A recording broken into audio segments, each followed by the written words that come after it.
தாவீதின் மகனுக்கு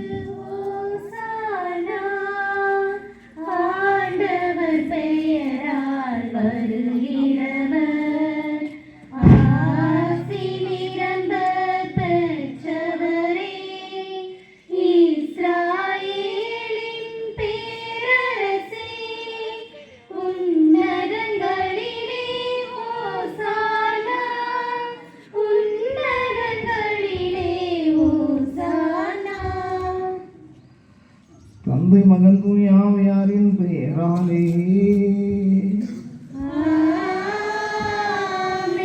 நம் ஆண்டவராகிய இயேசு கிறிஸ்துவின் அருளும் கண்டபடி நண்பும் வரை சுத்த ஆவி நண்பரும் உங்கள் அனைவரோடும் இருப்பதாக.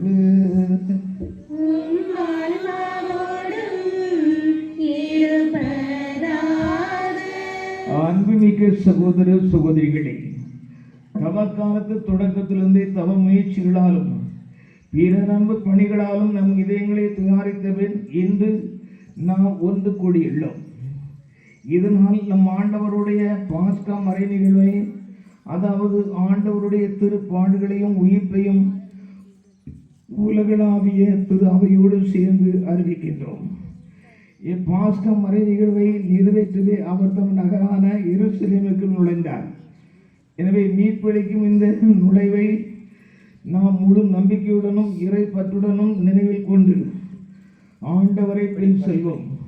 அவருடைய அருளினால் சிலுவையின் பங்கேற்பாளர்களாக மாறி அவருடைய உயிர்ப்பிலும் வாழ்விலும் நாம் பங்கு பெறுவோமாக. ஜெபிப்போமாக. என்றென்றும் உள்ள இல்லாமல் இறைவா, இந்த குருத்தோலைகளை உமது ஆசியால் புனிதப்படுத்தியருளும்.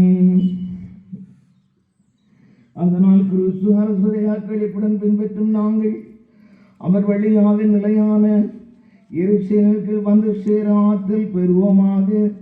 என்றென்று வாழ்ந்து ஆட்சி செய்கின்ற அவர் வழியாக உம்மை மன்றாடுகிறோம்.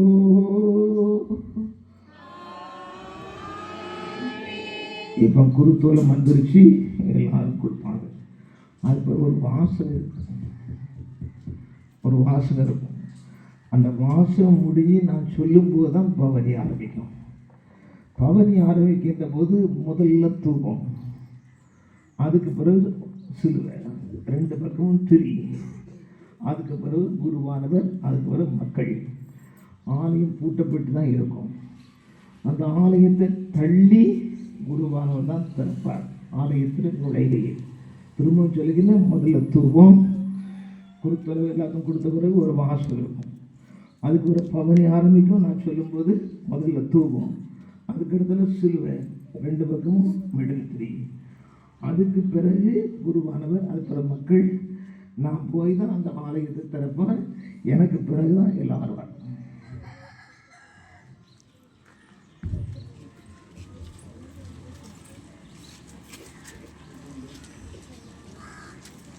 சிலுவையில் ரெண்டு பொருட்களை வச்சு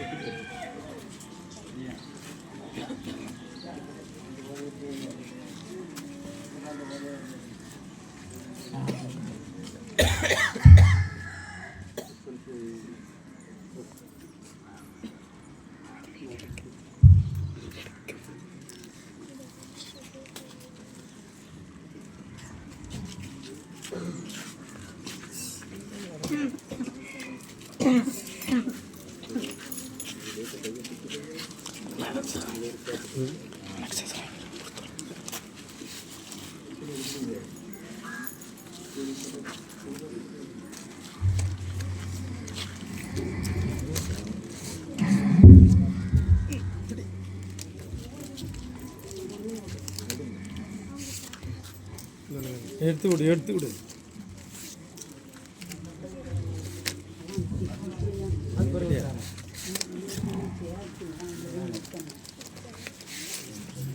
நிறைய கொடு.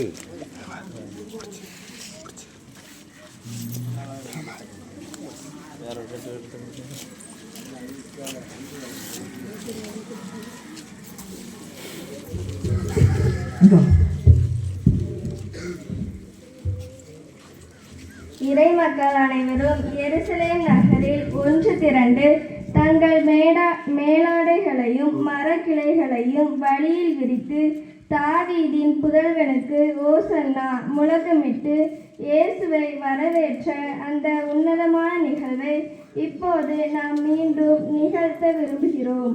இந்த குருத்தோலை பவனி வெறும் சடங்கு அல்ல, இது ஒரு விசுவாச பயணம். இயேசுவை நம் வாழ்வின் அரசராக ஏற்றுக்கொண்டோம் என்பதன் பகிரங்கமான அறிக்கை இது. நாம் ஏந்தி இருக்கும் இந்த குருத்தோலைகள் நம் வாழ்வில் நாம் சந்திக்கும் துன்பங்களையும் சவால்களையும் தாண்டி கிறிஸ்துவின் அன்பினால் பெறும் வெற்றியை குறிக்கின்றன. இப்போது குருவானவர் இந்த குருத்தோலைகளை மந்திரித்து ஆசீர்வதிப்பார். நாம் அனைவரும் பவனியாக செல்லும் போது பக்தியுடனும் ஆரவாரத்துடனும் பாடல்களை பாடி நம் அரசரான இயேசுவை பின்தொடர்வோம். எருசலேம் மக்கள் காட்டிய அதே உற்சாகத்தோடும் தூய்மையான உள்ளத்தோடும் இந்த பவனியில் கலந்து கொள்வோம். பாடகர் குழுவினர் பாடல்களை நமக்கு வழி நடத்துவார்கள். அதோடு சேர்ந்து பாடிக்கொண்டே செல்வோம். ஆண்டவர் உங்களோடு இருப்பாராக.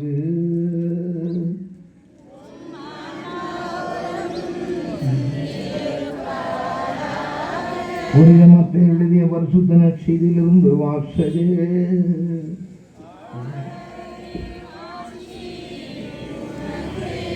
இயேசு தம் சீடரோடு எருசலேமில் நெருங்கி சென்று ஒலிவ மலை அருகிலிருந்து பெத்பகே என்னும் ஊரை அடைந்த போது இரு சீடர்களை அனுப்பி, நீங்கள் உங்களுக்கு எதிரே இருக்கும் ஊருக்குள் செல்லுங்கள். சென்றவுடனே அங்கே கட்டி வைக்கப்பட்டிருந்த ஒரு கழுதையையும் அதனோடு ஒரு குட்டியும் காண்பீர்கள். அவற்றை அவிழ்த்து என்னிடம் கொண்டு வாருங்கள். யாராவது உங்களிடம் ஏதேனும் சொன்னால் இவை ஆண்டவருக்கு தேவை என சொல்லுங்கள். உடனே அவர் அவற்றை அனுப்பிவிடுவார் என்றார். மகள் சீயோனிடம் சொல்லுங்கள், இதோ உன் அரசர் உன்னிடம் வருகிறார். அவர் எளிமையானவர், கழுதையின் மேல் ஏறி வருகிறார், கழுதை குட்டியின் மேல் அமர்ந்து வருகிறார் என்று இறைவாக்கினர் உரைப்பது நிறைவேறவே இவ்வாறு நிகழ்ந்தது. சீடர்கள் போய் இயேசு தங்களுக்கு பணித்தபடியே செய்தார்கள். அவர்கள் கழுதையும் குட்டியும் ஓட்டி கொண்டு வந்து அவற்றின் மேல் தங்கள் மேலுடையை போட்டு இயேசுவை அமரச் செய்தார்கள். பெருந்திரளான மக்கள் தங்கள் மேலுடைகளை வழியில் விரித்தார்கள். வேறு சிலர் மரங்களிலிருந்து கிளைகளை வெட்டி வழியில் பரப்பினர். அவருக்கு முன்னேயும் பின்னையும் சென்ற கூட்டத்தினர், தாவீதின் மகனுக்கு ஓசனா, ஆண்டவர் பேரால் வருகிறவர் ஆசி பெற்றவர், உன்னதத்தில் ஓசனா என்று சொல்லி ஆர்ப்பரித்தனர். அவர் எருசலேமுக்கு சென்றபோது நகரம் முழுவதும் பரபரப்படைய இவர் யார் என்னும் கேள்வி எழுந்தது. அதற்கு கூட்டத்தினர், இவர் இறைவாக்கினர் இயேசு, கலிலேயில் உள்ள நாசரேத்தூரை சேர்ந்தவர் என்று பதிலளித்தனர். இது கிறிஸ்துவின் நற்செய்தி. நற்செய்தி வாக்கினால் நம் பாவம் நீங்குவதாக இயேசுவின் மேல் இரக்கமாயிற்று.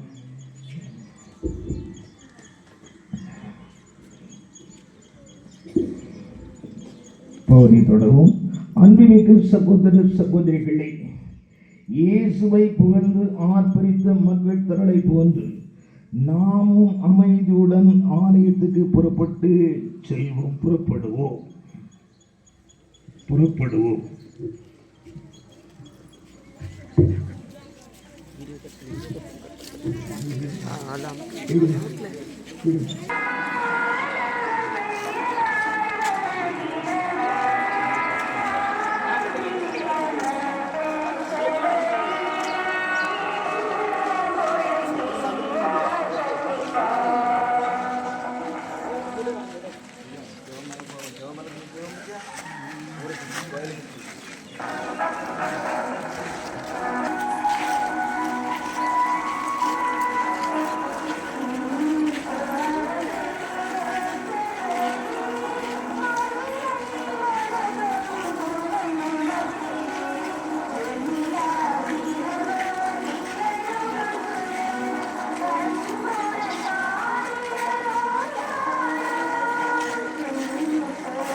முதல் வாசகம். நிந்தனை செய்வோருக்கு என் முகத்தை மறைக்கவில்லை, இனிநிலையை நான் அடைவதில்லை என்று அறிவேன். இறைவாக்கினர் எசாயா நூலிலிருந்து வாசகம். அதிகாரம் 50. இறைவார்த்தைகள் 4 முதல் 7 வரை. நனிந்தவனை நல் வாக்கால் ஊக்குவிக்கும் அறிவை நான் பெற்றிட ஆண்டவராகிய என் தலைவர் கற்றோனின் நாவை எனக்கு அளித்துள்ளார்.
தூய பத்திரிகை அளித்தபடி நம் ஆண்டவராய் இயேசு கிறிஸ்துவின்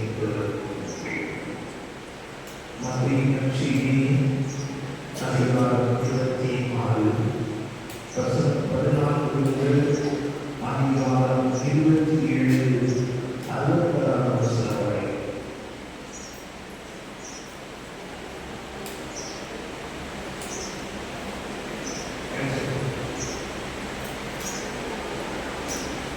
பின்னர் 12 ஒருவராகிய யூதாஸ் இஸ்காரியோத்து தலைமைக் குருவிடம் வந்து, இயேசுவை உங்களுக்கு நான் காட்டிக் கொடுத்தால் எனக்கு என்ன தருவீர்கள் என்று கேட்டார்.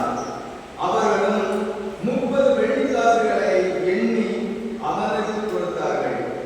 அது முதல் அவன் அவரை காட்டிக் கொடுப்பதற்கு வாய்ப்பு தேடிக் கொண்டிருந்தான். புளிப்பற்ற அப்ப விழாவின் முதல் நாளில் சீடர்கள் இயேசுவை அணுகி வந்து, நீ பாஸ்காவில் முன்ன நாங்கள் எங்கே ஏற்பாடு செய்ய வேண்டும் என விரும்புகிறீர் என்று கேட்டார்கள்.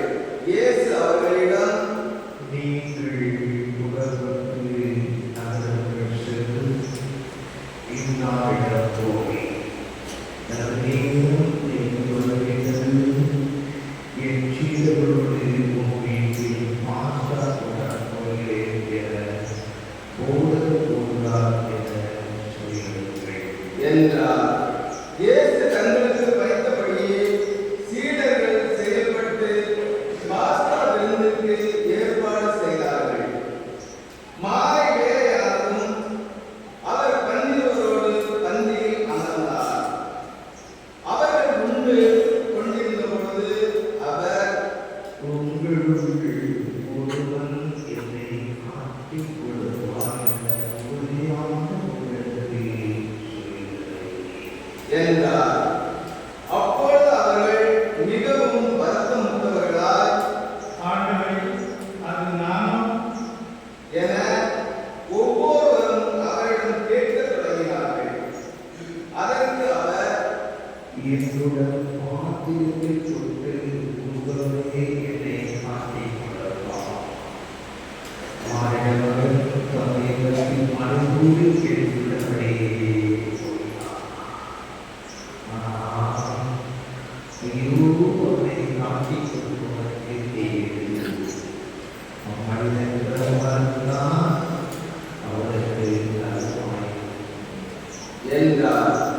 அவரை காட்டிக் கொடுத்த யூதாசும் ரவி, நானோ என அவரிடம் கேட்க, இயேசு நீயே சொல்லிவிட்டாய் என்றார்.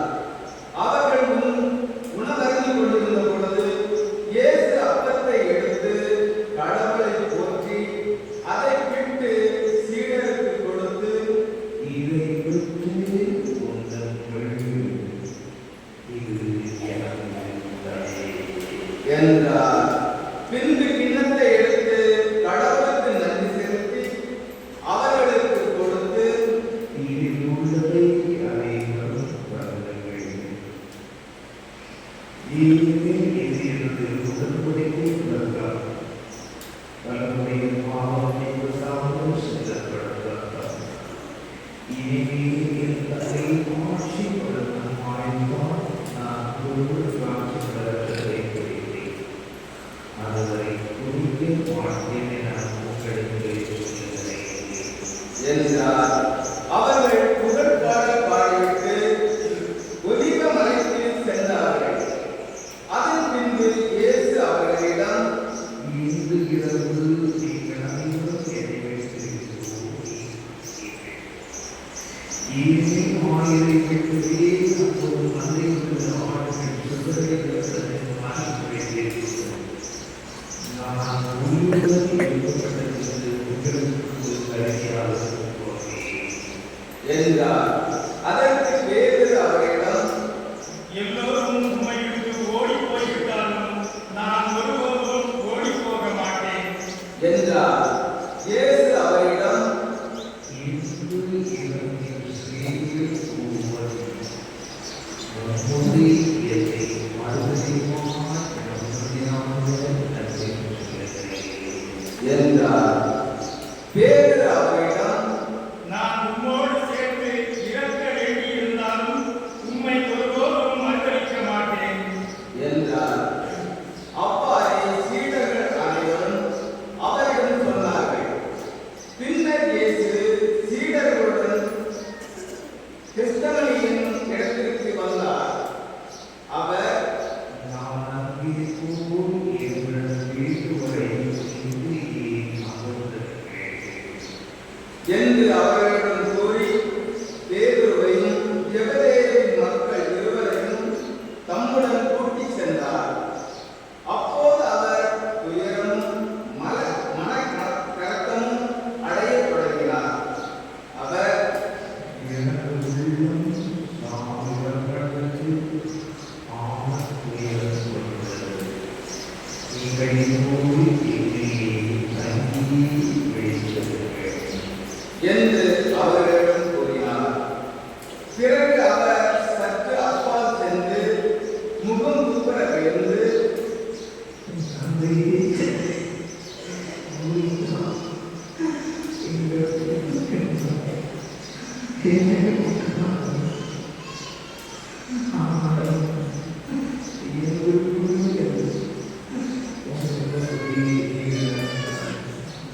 என்று கூறி இறைவனிடம் வேண்டினார். அதன் பின்பு அவர் சீடர்களிடம் வந்து அவர்கள் உறங்கிக் கொண்டிருப்பதைக் கண்டு பேதுருவிடம்,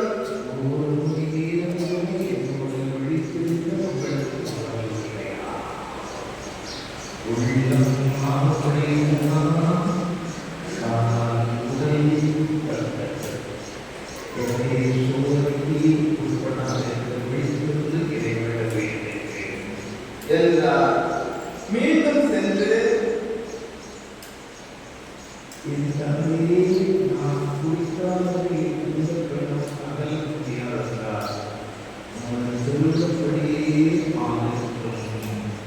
என்று இரண்டாம் முறையாக இறைவனிடம் வேண்டினார். அவர் திரும்பவும் வந்தபோது சீடர்கள் உறங்கிக் கொண்டிருப்பதைக் கண்டார். அவர்களுடைய கண்கள் தூக்க கலக்கமாய் இருந்தன.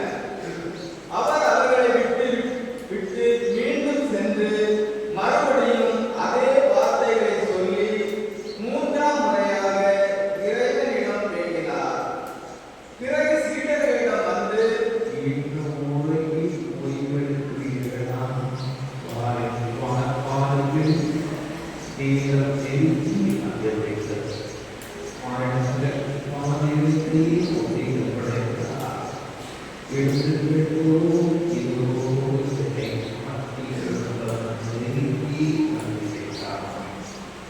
என்று கூறினார். இயேசு தொடர்ந்து பேசிக் கொண்டிருந்த போது பன்னிருவருள் ஒருவராகிய யூதாஸ் அங்கு வந்தார். அவனோடு குருக்களும் மக்களின் மூப்பர்களும் அனுப்பிய பெரும் கூட்டம் வாள்களோடும் தடிகளோடும் வந்தது. அவரை காட்டிக் கொடுக்க இருந்தவன், நான் ஒருவனை முத்தமிடுவேன் அவர் தாம் இயேசு அவரை பிடித்துக் கொள்ளுங்கள் என்று அவர்களுக்கு அடையாளம் சொல்லியிருந்தார். அவன் நேராக இயேசுவிடம் சென்று, ரவி வாழ்க என கூறிக்கொண்டே அவரை முத்தமிட்டான். இயேசு அவரிடம்,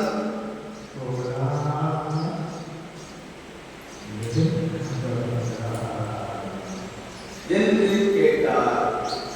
அப்பொழுது அவர்கள் இயேசுவை அணுகி அவரை பற்றி பிடித்து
என்றார். அப்பொழுது சீடர்கள் எல்லோரும் அவரை விட்டுவிட்டு தப்பி ஓடினார்கள். இயேசுவை பிடித்தவர்கள் அவரை தலைமைக்குரு கயபாவிடம் கூட்டிச் சென்றார்கள். அங்கே மறைநூல் அறிஞரும் மூப்பர்களும் கூடி வந்தார்கள். பேதுரு கொலையில் அவரை பின்தொடர்ந்து தலைமைக்குருவின் வீட்டு முற்றம் வரை வந்து வழக்கின் முடிவைப் பற்றி தெரிந்து கொள்வதற்காக உள்ளே நுழைந்து காவலரோடு உட்கார்ந்திருந்தார். தலைமை குருக்களும் தலைமை சங்கத்தார் அனைவரும் இயேசுவுக்கு மரண தண்டனை விதிக்க அவருக்கு எதிராக பொய் சாட்சி தேடினர். பல பொய் சாட்சிகள் முன் வந்தும் ஏற்ற சாட்சி கிடைக்கவில்லை. இறுதியாக இருவர் முன் வந்தனர். அவர்கள், இவன் கடவுளுடைய திருக்கோயிலை இடித்து அதை 3 நாளில் கட்டியெழுப்ப என்னால் முடியும் என்றார் என்று கூறினார்கள். அப்பொழுது தலைமைக்குரு எழுந்து அவரிடம், இவர்கள் உனக்கு எதிராக கூறும் சான்றுக்கு மறுமொழி கூற மாட்டாயா என்று கேட்டார். ஆனால் இயேசு பேசாதிருந்தார். மேலும் தலைமைக்குரு அவரிடம், நீ கடவுளின் மகனாகிய மெசியாவா வாழும் கடவுளின் பெயரால் ஆணையிட்டு சொல்லுமாறு உன்னிடம் கேட்கிறேன் என்றார். அதற்கு இயேசு,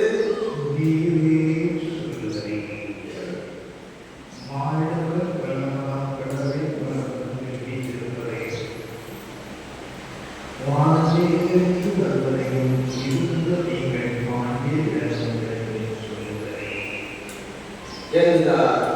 உடனே தலைமைக்குரு தம் மேலுடையை கிழித்துக் கொண்டு,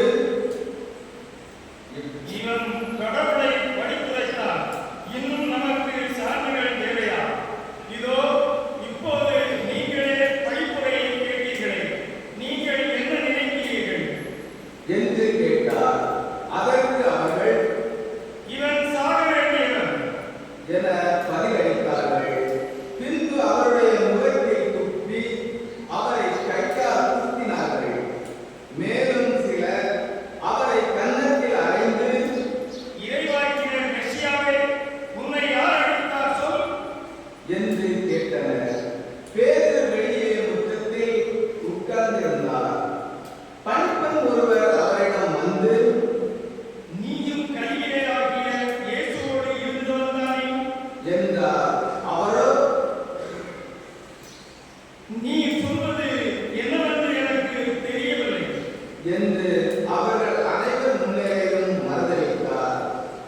அவர் வெளியே வாயில் அருகே சென்றபோது வேறொரு பணிப்பெண் அவரைக் கண்டு, இவன் நாசரேத்து இயேசுவோடு இருந்தவன் என்று அங்கு இருந்தோரிடம் சொன்னார். ஆனால் பேதுரு, இம்மனிதனை எனக்கு தெரியாது என ஆணையிட்டு மீண்டும் மறுதளித்தார். சற்று நேரத்திற்கு பின் அங்கே நின்றவர்கள் பேதுருவிடம் வந்து, உண்மையாகவே நீயும் அவர்களைச் சேர்ந்தவனே, ஏனெனில் உன் பேச்சே உன்னை யாரென்று காட்டிக் கொடுக்கிறது என்று கூறினார்கள். அப்பொழுது அவர், இந்த மனிதனை எனக்கு தெரியாது என்று சொல்லி சபிக்கவும் ஆணையிடவும் தொடங்கினார். உடனே சேவல் கூவிற்று. அப்பொழுது சேவல் கூவும் முன், நீ என்னை 3 முறை மறுதலிப்பாய் என்று இயேசு கூறியதை பேதுரு நினைவு கூர்ந்து வெளியே சென்று மனம் நொந்து அழுதார். பொழுது விடிந்ததும் தலைமை குருக்கள் மக்களின் மூப்பர்கள் யாவரும் இயேசுவை கொல்ல அவருக்கு எதிராக ஆலோசனை செய்தனர்.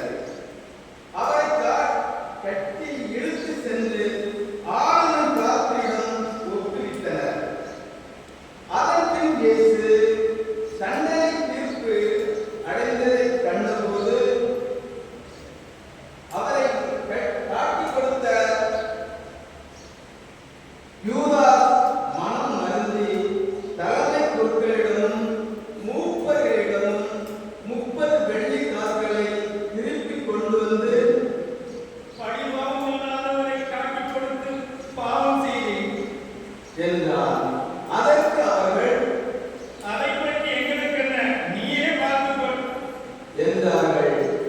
அதன் பின்பு அவன் அந்த வெள்ளி காசுகளை கோவையில் எரிந்துவிட்டு புறப்பட்டு போய் தூக்கு போட்டுக் கொண்டான்.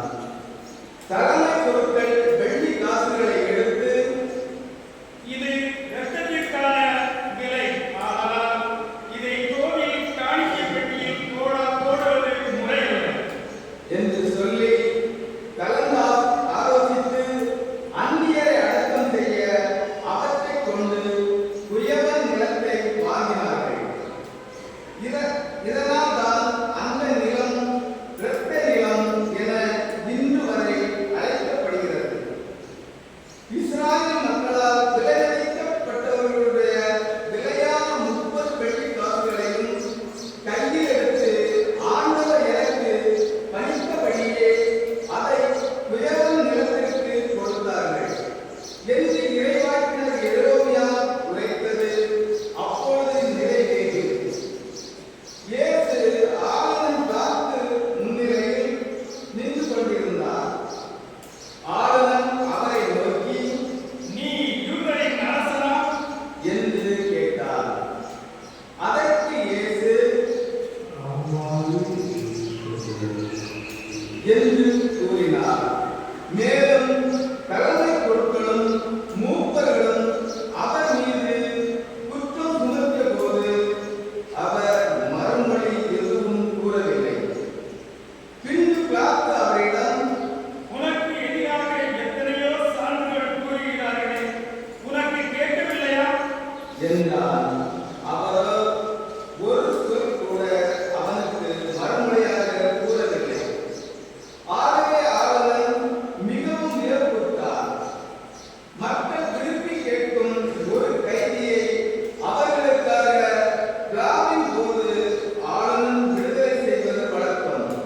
அந்நாளில் பரபா என்னும் பேர் போன கைதி ஒருவன் இருந்தான். மக்கள் ஒன்று கூடி வந்திருந்த போது பிலாத்து அவர்களிடம், நான் யாரை விடுதலை செய்ய வேண்டும் என விரும்புகிறீர்கள்? பரபாவையா அல்லது மெசியா என்னும் இயேசுவையா? என்று கேட்டார். ஏனெனில் அவர்கள் பொறாமையில் தான் இயேசுவை தன்னிடம் ஒப்புவித்திருந்தார்கள் என்பது அவனுக்கு தெரியும். பிலாத்து நடுவர் இருக்கை மீது அமர்ந்திருந்த பொழுது அவனுடைய மனைவி அவனிடம் ஆள் அனுப்பி, அந்த நேர்மையாளரின் வழக்கில் நீ தலையிட வேண்டாம், ஏனெனில் அவர் பொருட்டு இன்று கனவில் மிகவும் துன்புறுத்தேன் என்று கூறினார்.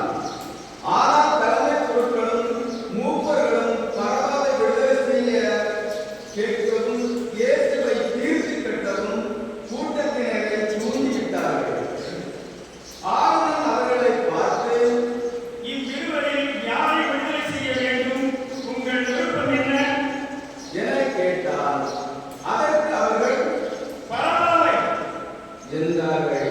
பிலாத்து அவர்களிடம், அப்படியானால் மெசியா என்னும் இயேசுவை நான் என்ன செய்ய வேண்டும்? என்று கேட்டார். அனைவரும் சிலுவையில் அறையும் என்று பதிலளித்தனர். அதற்கு அவன் இவன் செய்த குற்றம் என்ன? என்று கேட்டார். அவர்களோ சிலுவையில் அறையும் என்று இன்னும் உரக்க கத்தினார்கள். பிலாத்து தன் முயற்சியால் பயனேதும் ஏற்படவில்லை, மாறாக கலகமே உருவாகிறது என்று கண்டு கூட்டத்தின் முன்னிலையில் தண்ணீரை எடுத்து, இவரது இரத்தப்பழியில் எனக்கு பங்கில்லை, நீங்களே பார்த்துக் கொள்ளுங்கள் என்று கூறி தன் கைகளை கழுவினார். அதற்கு மக்கள் அனைவரும், இவனுடைய இரத்தப்பழி எங்கள் மேலும் எங்கள் பிள்ளைகள் மேலும் விழட்டும் என்று பதில் கூறினர். அப்பொழுது அவன் பரபாவை அவர்கள் விருப்பத்திற்கு இணங்க விடுதலை செய்தான். இயேசுவை கசையால் அடித்து சிலுவையில் அறையுமாறு ஒப்புவித்தான். ஆளுநரின் படைவீரர் இயேசுவை ஆளுநர்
அவர்களுடன் கொல்கத்தாவுக்கு வந்தார்கள்.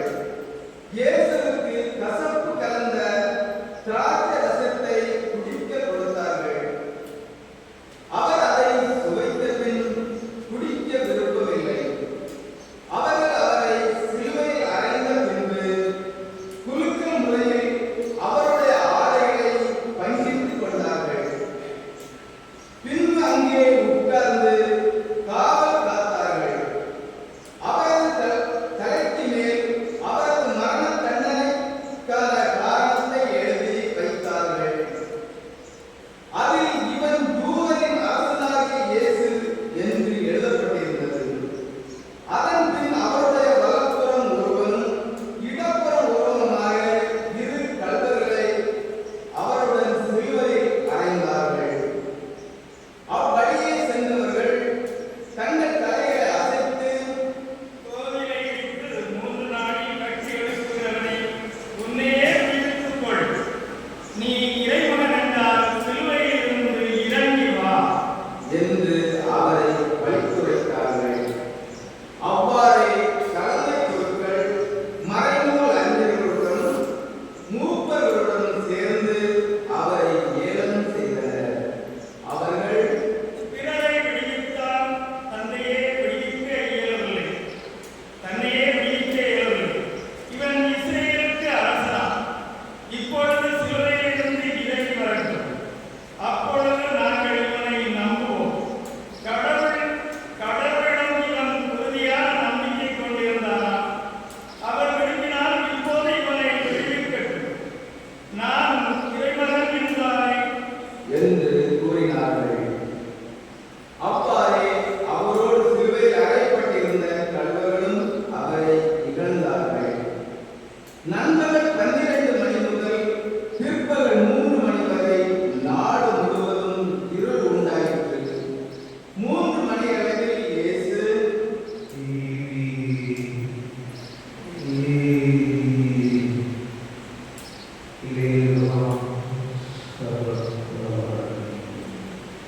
அதாவது, என் இறைவா, என் இறைவா, ஏன் என்னை கைவிட்டீர் என்று உரத்த குரலில் கத்தினார்.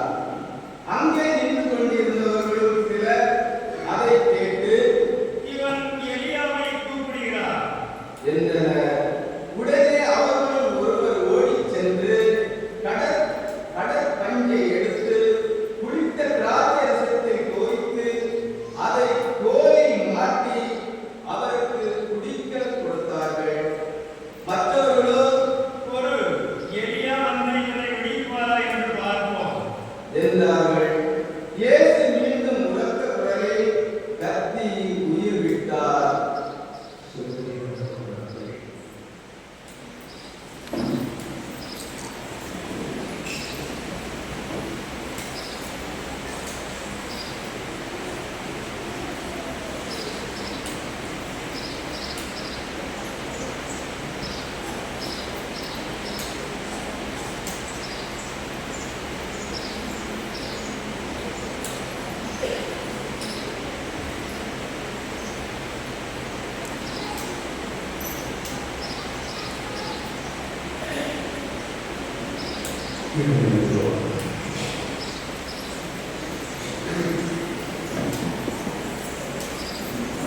அதே நேரத்தில் திருக்கோவிலின் திரை மேலிருந்து கீழ் வரை இரண்டாக கிழிந்தது.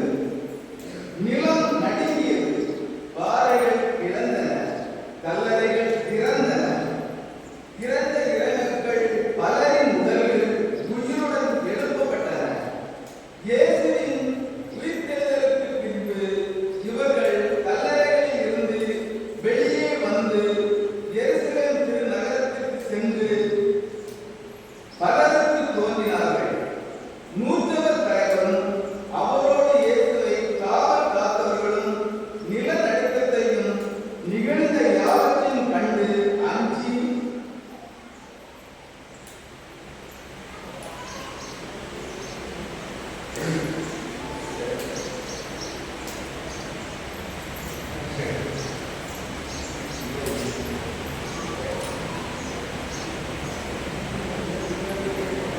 ஒரு உண்மையான இறைமகன்.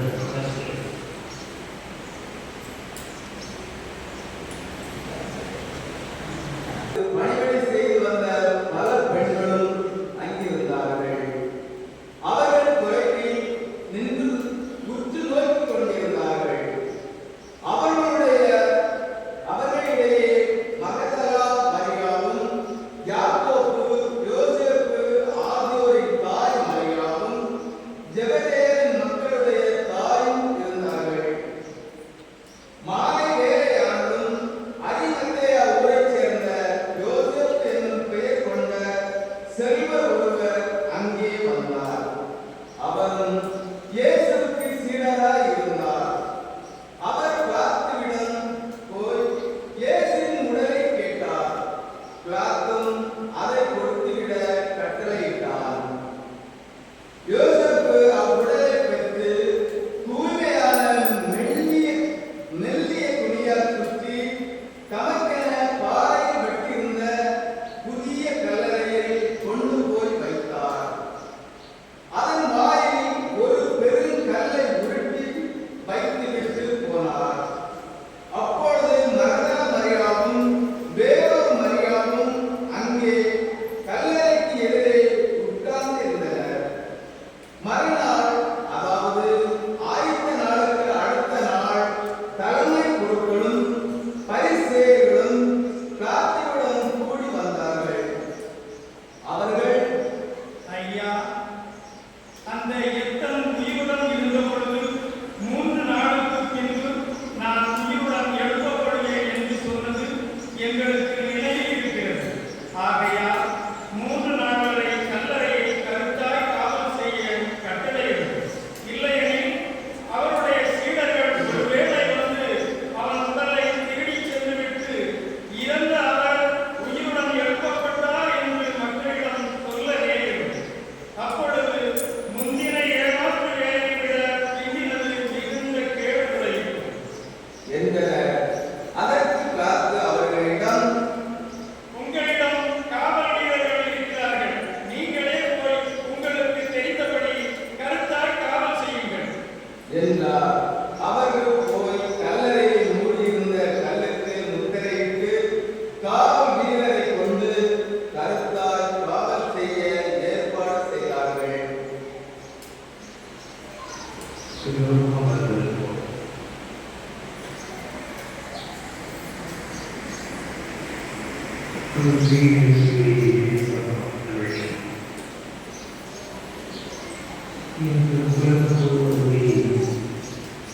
கத்தோலிக்கர்கள் மட்டுமல்ல,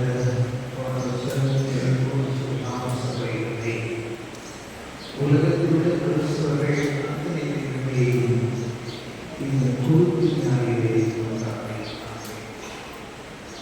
குருத்து ஞாயிறு என்று சொல்லுகின்ற போது பாஸ்கா விழாவுடைய ஒரு நாள் இருக்கிறார். நம்முடைய ஊர் திருவிழாவின் போது மக்களுமே வெளியிலிருந்து வருவது போல அந்த பாஸ்கா விழாவை கொண்டாட ஒவ்வொரு யூதனுக்குமே கடமை. எனவே 20 கல்வி தொலைவுள்ள ஒவ்வொரு யூதனுமே எருசலேமுக்கு வந்து பாஸ்காவை கொண்டாடி மற்றவர்களும் வெளியிருந்து வருவார்கள். எனவே லட்சக்கணக்கான யூதர்கள் அந்த எருசலேம் தேவாலயத்தை கூடி பாஸ்கா நாளுக்கு ஏற்பாடு செய்வார்கள். பாஸ்கா நாளானது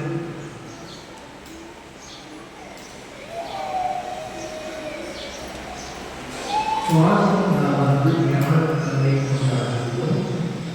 அதற்கு ஆயுதமாக ஒரு 4 நாட்களுக்கு முன்னதாக தன்னை ஆளுமை நடக்கும்போது எந்த இடத்திலே அவர்களுக்கு ஏற்க வேண்டும் அந்த குழுவை ஏற்பாடு செய்வார்கள்.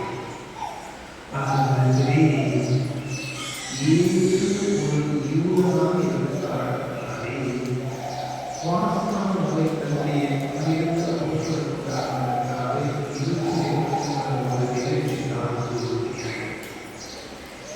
எங்கிருந்து புறப்படுகிறார் என்றால் வித்தான செப்பகி ஓடிவரை எல்லாமே ஒரு தூய்மையான இடம். அந்த ஒரு மலைக்கு இயேசு அடிக்கடி செல்வது வித்தானியாவில் லாசருவின் வீட்டுக்கு அடிக்கடி செல்கிறது. எனவே அந்த இடத்திலிருந்து அவர் கழுதைக்குட்டியின் மேலே வந்து நேராக சேர்ந்து வருகிறார். அவர் அரசாக வேண்டும் என்ற எண்ணம் அவருக்கு கொஞ்சம் கூட கிடையாது. ஆனால் தீவிரத்திலே அந்த காலகட்டம் மோசமான காலகட்டம். ரோமியுடைய அடிமைத்தனத்திலே எல்லா மக்களுடைய 337 ஆண்டுகள் அடிமைகளாக இருந்தார்கள். அந்த 337 ஆண்டுகள் ரோமியருக்கு அடிமையாக இருந்ததை அதை யூதர்களாலே ஏற்றுக்கொள்ள முடியவில்லை. யூதர் மக்களிடத்திலே ஒரு எண்ணம் இருந்தது. என்னவென்றால் கடவுளுக்கு மட்டும்தான் நான் அடிமை, வேறு யாருக்குமே நான் அடிமை இல்லை என்ற எண்ணம் எப்போதுமே இருந்தது. கடவுளுக்கு மட்டும்தான் அடிமை இல்லை, வேறு யாருக்குமே அடிமை இல்லை என்று சொல்லி பரீட்சைகள் சதீட்சைகள் சட்ட அவர்களும் மிகவும் உறுதியாக ஸ்ட்ராங்காக இருந்தார். எனவே ஓவியருக்கு வரி பெற்றுவது, வரி செலுத்துவது அவர்களுக்கு அடிமையாக இருப்பது அது ஒன்றுமே கூட புரியவில்லை. ஆனால் அதே நேரத்திலே வேறோ இல்லாமல் அந்த நேரத்திலே அவர்கள் அடிமையாக இருந்தார்கள். அந்த யூதர்கள் ஓவியருக்கு வரி கப்பம் கட்டிக் கொண்டு இருந்தார்கள். எனவே யாராவது கிடைப்பார்கள், அவர்கள் அரசாக்க வேண்டும் என்று நினைப்பதற்கு ஏற்கனவே யோவானட்சி 6ஆம் அதிகாரத்தை பார்க்கிறோம். அவரை அரசாக்க வேண்டும் என்று நினைத்தார்கள். அவர் நம்பிக்கை குறைந்திருந்தார். அவர் செய்த புதுமையை அப்பத்தை பரிசீலித்த புதுமையை பார்த்து அவரை அரசாக்க வேண்டும் என்று யோவானட்சி 6ஆம் அதிகாரம் 15ஆம் வசனத்தில் அரசாக்க வேண்டும் என்று நினைக்கிறார்கள். ஆனால் அவருடைய தேவனானவர் அவர் நழுவி போய்விட்டார். எனவே இயேசு வருகிறார். இயேசுவை கொடுக்கும் ரோமை செக்யூரிட்டி போர்ஸ் கலப்பதாக இருக்கிற செக்யூரிட்டி போர்ஸ் ரோமை பரிசீலிகள் சதசியர்கள் சட்ட ஒழுங்கர்கள் இயேசுவை குற்றங்களில் இருப்பது அவர்களுக்கு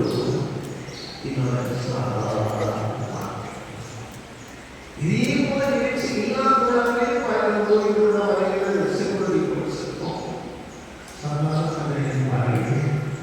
விஷயத்தை சொல்லலாம். அதே போல அந்த இயேசு அறிவித்து வருவதே இவரை அரசாக கேட்கிறது. அந்த ஓரைகள் மகிழ்ச்சியோடு அடையாளம் போல ஓரைகள் இருக்கக்கூடியது மகிழ்ச்சியோடு அடையாளம். ஓரைகள் நாம் வெட்டி ஓரைகள் மாணவர்கள் செய்கிறோம்.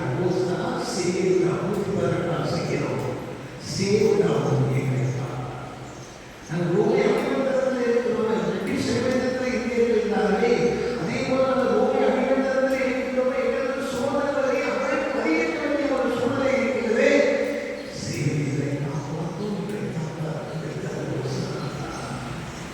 அந்த நேரத்தில் இயேசு வருகிறார். 4 குழுக்களும் விட்டு இருக்கிறது. இந்த நேரத்தில் என்ன செய்கிறார்கள்? 4 குழுக்கள் இருக்கிறது சொன்னார். இதனால் அந்த நிகழ்வுகளை முடிந்த ஒரு திங்கட்கிழமை என்ன செய்கிறார்? ஆலயத்தை சுற்றி என்னுடைய நீளம் என்னுடைய ஆசிரியர் கைகளுடைய புண்ணியங்கள் செவ்வாய்க்கிழமை மாதமாக நடக்கிறது. எந்த அதிகாரத்தால் செய்கிறது கேட்கிறதே, இது எந்த கோயில், இது ஒரு சாபத்தை கோயில், எந்த அதிகாரத்தை செய்கிறது அப்படிங்கிறது மாதமாக என்னுடைய வீடு கண்டது அளிக்கிறது. செவ்வாய்க்கிழமை மாதமாக பரிசீலிச்சு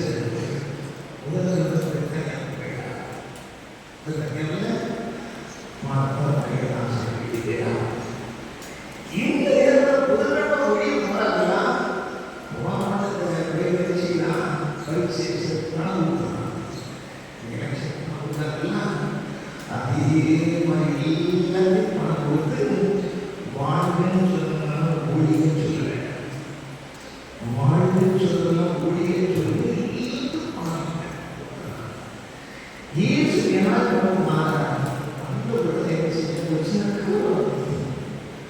ஒரு சின்ன கலவரம் வந்ததுன்னா அந்த ஊருடைய அவசரத்தை காட்டி கொடுத்து ஒரு யாரும் சொல்லி காட்டி கொடுத்து அந்த பரிசீலனை யூதாஸ் வாசல் பண்ணினாங்க. அந்த பரிசீலிச்சு பண்ணி கலவரம் முடிஞ்சவங்க யார் கலவரம் அப்படின்னு பார்க்கும்போது கடைசி செஞ்சாங்க. அந்த இயேசு தான் இதுக்கு காரணம் அப்படின்னு சொல்லி அந்த பரிசீலிச்சு சதசிகள் சட்ட தூண்டி விட்டு இவங்களுக்கு ஒரு நான் கொடுத்து என்ன செஞ்சாங்க காட்டி கொடுத்துன்னா அவங்க இயேசு நான் நடத்தக்கூடிய பாடம் என்னன்னா இயேசு அரசர் பழைய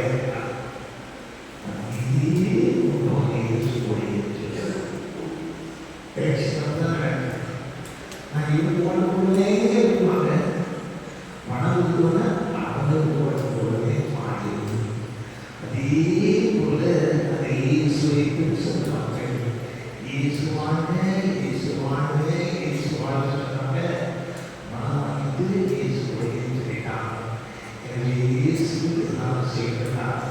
எனவே இயேசுவை நாம் அவர் அரசர் எல்லாருக்கும் அரசர் எல்லாரும் அரசர் மனுள்ளது இல்லது எல்லாம் அரசர் நாம் அரசரை எப்போதும் அரசராக ஏற்றுக்கொண்டு அவர் மன்னிக்கிற வழியிலே கடந்து இந்த மீட்பு பாதையை கடந்து அவருடைய மாற்றங்களையே கடந்து அவர் தருகின்ற எல்லா ஆசிரியர்களுக்கு செல்ல கிடைக்கப்படுவார்கள்.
நிறைவேற்றுவே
நீ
மட்டுமல்ல நம்முடைய பகுதியும் சரி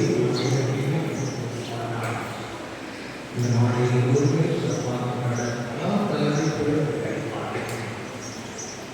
தேவாலயமே தம் தயாரிப்புகள் கிடைப்பார்கள். குறுக்கோவில்களை வெட்டியவர்கள் எல்லாம் பொருளை எடுத்து வந்த நம்முடைய கிறிஸ்தவர்களுக்கு நன்றி. எல்லாம் ஏற்பாடுகள் செய்து நம்முடைய சர்க்கிஸ்டருக்கு நன்றி. இப்போது எனக்கு வழக்கத்தை இலக்கமாக இருக்கக்கூடிய நம்முடைய ஆத்மான சூழலுக்கு நன்றி. அழகாக வாசித்தார்கள் அவர்கள் அவர்களுக்கு நன்றி. அதே போல ஞான பாடலும் அழகான பாடல்கள் கைவிட்டு இந்த பாடல்கள்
Thank